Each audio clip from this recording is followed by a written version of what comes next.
को जनमत जानने के लिए प्रसारित किया, इतना ही। संयम लोढ़ा। माननीय अध्यक्ष महोदय, अभी मैं हमारे महबूब नेता स्वर्गीय राजीव गांधी के सपनों के संबंध में प्रतिपक्ष के उपनेता के विचार सुन रहा था। यही सदाशयता अगर भारतीय जनता पार्टी ने दिखाई होती तो उनके जीवन काल में जिस संवैधानिक संशोधन को पारित हो जाना चाहिए था वो पारित हो जाता। माननीय अध्यक्ष महोदय, पंचायती राज और स्थानीय निकाय के जिस संविधान संशोधन को स्वर्गीय राजीव गांधी लाना चाहते थे, लोकसभा में पारित हो गया और उनके जीवन काल में भारतीय जनता पार्टी के द्वारा समर्थन न दिए जाने के कारण राज्यसभा में वो पारित नहीं हो सका। और करोड़ों देशवासियों को, जिसमें अनुसूचित जाति, जनजाति, पिछड़ी जाति और महिलाएं हैं, उनको सत्ता में भागीदारी जो कुछ साल पहले मिल जानी चाहिए थी, वो तत्कालीन प्रधानमंत्री नरसिम्हा राव के कार्यकाल में जाकर के मिली। बहुत अच्छा होता कि इन विगत इतने सालों में जिस सोच के आधार पर यह संवैधानिक संशोधन लाया गया था, उस दिशा में हम आगे बढ़ते। मुझे याद है वेंकटैया नायडू वाजपेयी जी की सरकार में जब पंचायती राज और ग्रामीण विकास के मंत्री होते थे, उन्होंने दिल्ली में एक राष्ट्रीय सम्मेलन किया था जिसमें कांग्रेस पार्टी की अध्यक्ष सोनिया गांधी जी भी सम्मिलित हुई थी। सबको बुलाना है। और दोनों राजनीतिक दलों ने, माननीय अध्यक्ष महोदय, एक राय होकर के यह तय किया था कि महात्मा गांधी के ग्राम स्वराज्य की भावना के अनुरूप हम निचले स्तर पर पंचायती राज के हमारे जनप्रतिनिधियों को अधिकार देंगे। मैं दूसरी बार जब इस सदन में विधायक के रूप में था, वेंकट नायडू जी के उस सम्मेलन के बाद में यहां संकल्प हम सब लोगों ने मिलकर के पारित किया था और हम सब लोगों ने कहा था कि फंड, फंक्शन और फंक्शनरी हम पंचायती राज की संस्थाओं को सौंपेंगे, उनको अधिकार देंगे। उनको इतने विभाग हमने चिन्हित किए थे कि इन विभागों का पूरा संचालन पंचायती राज की संस्थाओं के माध्यम से होगा। जो 3 टायर सिस्टम राजीव गांधी जी लेके आए थे, आज वो जमीन पर दम तोड़ रहा है। आज वो पंचायत समिति, वार्ड पंच अगर ग्राम पंचायत में जाकर के अपने अधिकार की बात करता है, काम के बारे में पूछता है, तो उसको ये जवाब मिलता है कि तुम्हें ये पूछने का अधिकार नहीं है।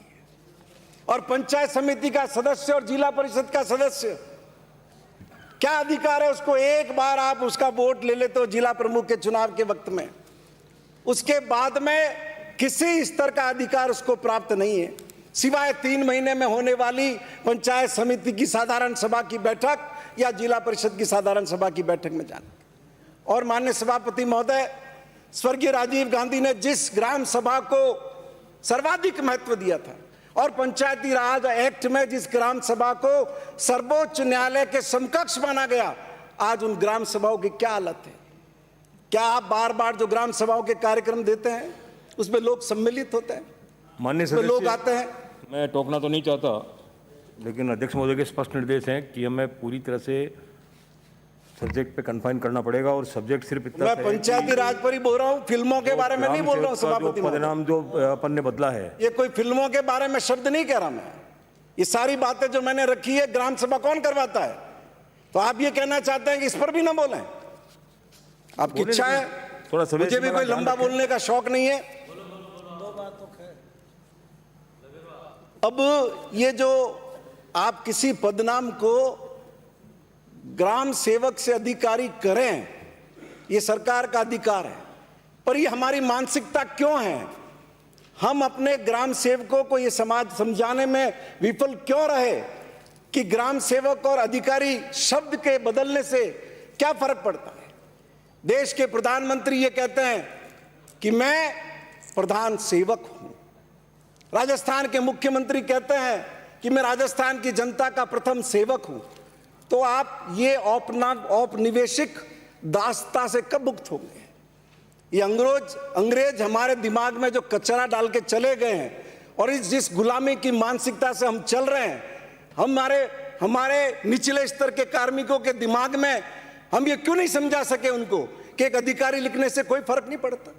आप ग्राम सेवक हैं, इससे क्या आपकी इज्जत कम हो जाती है? बहुत अच्छा होता अगर ये महात्मा गांधी की तस्वीर लगा रखी है हमने पीछे, और हम इस मानसिकता से काम करते हैं कि समाज में सबसे पीछे बैठा हुआ आदमी, उसकी हमको सेवा करनी है। आप प्रस्ताव ये लेकर के आते कि हम अंग्रेजों की गुलामी की उस मानसिकता से बाहर निकल रहे हैं, हम जिला कलेक्टर के पद को जिला सेवक कर रहे हैं, तो एक संदेश जाता आपका, हर जिले में लिखा हुआ होता जिला सेवक। तो लोगों को आज आप धौंस दपट्टी ये अधिकारी फला पद जो पुराने उसके उठा करके अभी तक ढोए जा रहे हो, क्या होता है उससे? एक लोगों के अंदर एक अलग तरह का ऑरा बनाने की मानसिकता, और गांवों के अंदर जो काम कर रहे हैं उनकी उन्हीं के दिमाग में भी हमने ये भर दिया कि हमारा अधिकारी लिखा रहेगा तो हम सम्मानीय हैं, तो हम विशिष्ट हैं। हमें अगर ग्राम सेवक लिखा जाएगा तो हम छोटे हैं, हम कमतर हैं। 70 साल के प्रजातंत्र के बाद भी हमारे नागरिकों के मन में हम ये समझ पैदा नहीं कर सकते, ये इस बात का द्योतक है। और राजेंद्र जी राठौड़ साहब, आपने मंत्री के रूप में निर्णय किया, आपकी सबसे बड़ी विफलता है।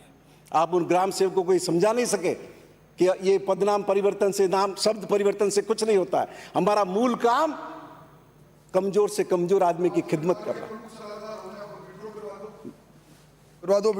विड्रॉ तो बहुमत जिनका है उनको तय करना है, मेरा काम तो अपनी बात रखना है। और मैं सदन के सभी सदस्यों से विनती करना चाहता हूं कि इस गुलामी की मानसिकता से ये समाज कब बाहर आएगा। इसलिए मैं आपके माध्यम से विनती करता हूं कि ये जो आप ये प्रस्ताव लाए हैं, आप इसमें आगे बढ़िए और प्रस्ताव इस बात का लाइए कि जिला कलेक्टर का पदनाम बदल करके हम जिला सेवक करते हैं। बहुत बहुत धन्यवाद, बहुत धन्यवाद। श्री रामलाल शर्मा। करा था, मैंने पहले भी निवेदन किया, मैंने पहले भी निवेदन किया, एक से लोकतंत्र के सबसे बड़े मंदिर के सामने हजारों लोग खड़े हैं।